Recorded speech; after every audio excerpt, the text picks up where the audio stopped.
The rain in Seoul was cold, but the weight of the debt crushing Kim Dan felt colder. He clutched his worn medical bag, his light brown hair damp against his forehead. Before him stood the towering obsidian glass facade of the gym, a playground for the elite, and a cage for a man who had no other choice. Inside was the answer to his problems, and the source of his deepest anxieties. Inside the ring, Joo Jaekyung was a force of nature. Every strike against the heavy bag echoed like a gunshot through the silent facility. His movements were precise, brutal, and terrifyingly efficient. As a top-tier MMA fighter, he commanded respect and fear in equal measure. He didn't just win, he dominated, and he expected the same absolute submission from everything in his life.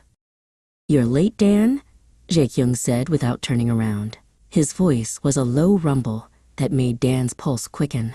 Dan stood by the locker room entrance, feeling small in the presence of the man who literally owned his future. The air between them was thick with an unspoken contract, one that went far beyond mere physical therapy.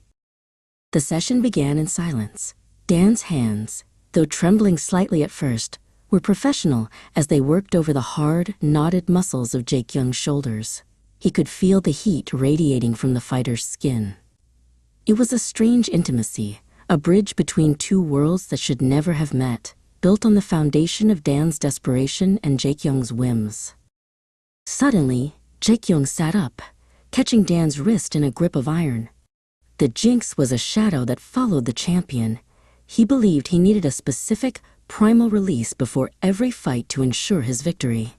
His eyes searched Dan's face, not for permission, but for the flicker of submission he knew he could extract. The atmosphere in the room shifted from clinical to predatory. Dan looked away, his face flushing a deep crimson. He knew what was coming. The money Jaekyung provided was the only thing keeping his grandmother's hospital bills paid. He was a man drowning in a sea of debt, and Jaekyung was the only hand reaching out, even if that hand intended to pull him under. He felt a wave of shame wash over him, mixed with a terrifying, forbidden heat. Jaekyung stood, looming over the smaller man. He reached out, his fingers tracing the line of Dan's jaw before grabbing his collar and pulling him forward.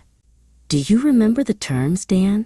he whispered, his breath hot against Dan's ear. There was no room for negotiation.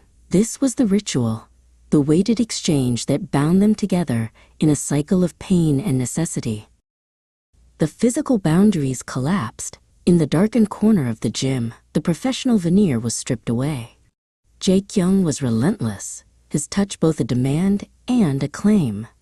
Dan's cries were muffled against Jaekyung's shoulder as the intensity of their encounter reached a fever pitch.